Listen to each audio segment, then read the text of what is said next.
Russian കൂലിപ്പട്ടാളത്തിൽ അകപ്പെട്ട് Thrissur Kuttanellur സ്വദേശി വിനിൻ ബാബു യുദ്ധത്തിൽ കൊല്ലപ്പെട്ടു. ഇത് സംബന്ധിച്ച് ഇന്ത്യൻ എംബസിയുടെ ഔദ്യോഗിക അറിയിപ്പ് വിനിലിന്റെ ബന്ധുക്കൾക്ക് ലഭിച്ചു.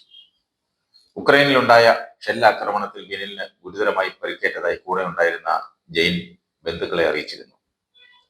മനുഷ്യക്കടത്തിന് ഇരയായ യുവാക്കളെ രക്ഷിച്ച് നാട്ടിലേക്ക് എത്തിക്കാനുള്ള ശ്രമം നടക്കുന്നതിനിടയിലാണ് വിനിൽ ബാബുവിന്റെ മരണവിവരം എത്തുന്നത്. വിനിലിനൊപ്പം റഷ്യയിൽ ജോലിക്ക് പോയ ജെയിൻ കുര്യനും യുദ്ധത്തിൽ പരിക്കേറ്റിട്ടുണ്ട്. ജെയിൻ മോസ്കോയിലെ ആശുപത്രിയിലാണെന്ന് ഇന്ത്യൻ എംബസി അറിയിച്ചു. കഴിഞ്ഞ ദിവസം ആശുപത്രിയിൽ നിന്നുള്ള ചിത്രങ്ങൾ ജെയിൻ ബന്ധുക്കൾക്ക് അയച്ചു കൊടുത്തിരുന്നു. കുടുംബ സുഹൃത്ത് വഴി കഴിഞ്ഞ ഏപ്രിലാണ് ബിന്നിലും ജെയിനും റഷ്യയിലേക്ക് പോയത്. ഇലക്ട്രീഷ്യൻ ജോലി എന്ന് പറഞ്ഞാണ് ഇരുവരെയും റഷ്യയിലേക്ക് കൊണ്ടുപോയത്. പിന്നീടാണ് അവിടെ പെട്ടുകിടക്കുകയാണെന്ന് മനസ്സിലായത്. അവിടുത്തെ മലയാളി ഏജന്റ് കബളിപ്പിച്ചതാണ് ഇരുവരെയും കൂലിപ്പട്ടാളത്തിനൊപ്പം അകപ്പെടുത്തിയത്. ഇവരുടെ മോചനത്തിൽ മലങ്കര ഓർത്തഡോക്സ് സഭാധ്യക്ഷൻ ബെസേലിയോസ് മാർത്തോമാ മാത്യൂസ് തൃതീയൻ കാതോലിക്ക ബാവ ഇടപെടൽ നടത്തിയിരുന്നു.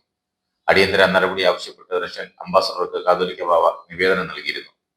സാധ്യമായതെല്ലാം ചെയ്യാമെന്ന് കാതോലിക്ക ബാവയ്ക്ക് ഉറപ്പും നൽകിയിരുന്നു.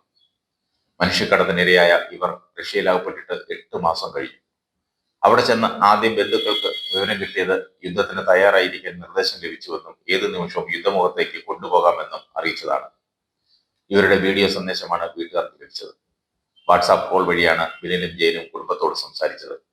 കൂടെ ഉണ്ടായിരുന്ന സംഘത്തിലെ റഷ്യൻ പൗരന്മാരെ യുദ്ധമുഖത്തേക്ക് കൊണ്ടുപോയെന്നും അടുത്ത 4 പേരിൽ നിങ്ങളും ഉണ്ടാകും എന്നാണ് ലഭിച്ച നിർദ്ദേശമെന്നും വിനിലും ജെയിനും വീട്ടുകാരോട് അന്ന് പറഞ്ഞിരുന്നു.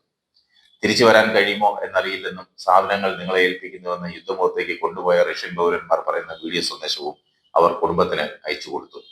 വീട്ടുകാരുടെ പരാതിയിൽ മോചനത്തിനായി എംബസി മുഖാന്തരം ബന്ധപ്പെട്ടിട്ടുണ്ടെന്ന് കേന്ദ്രമന്ത്രി സുരേഷ് ഗോപി കഴിഞ്ഞ ദിവസവും പറഞ്ഞിരുന്നു. ഇവരുടെ മോചനത്തിനായി അധികാരികളുമായി ഇടപെട്ടുവെന്നും എംബസിക്ക് ഇത് സംബന്ധിച്ച് കത്തയച്ചുവെന്നുമാണ് സുരേഷ് ഗോപി പറഞ്ഞത്.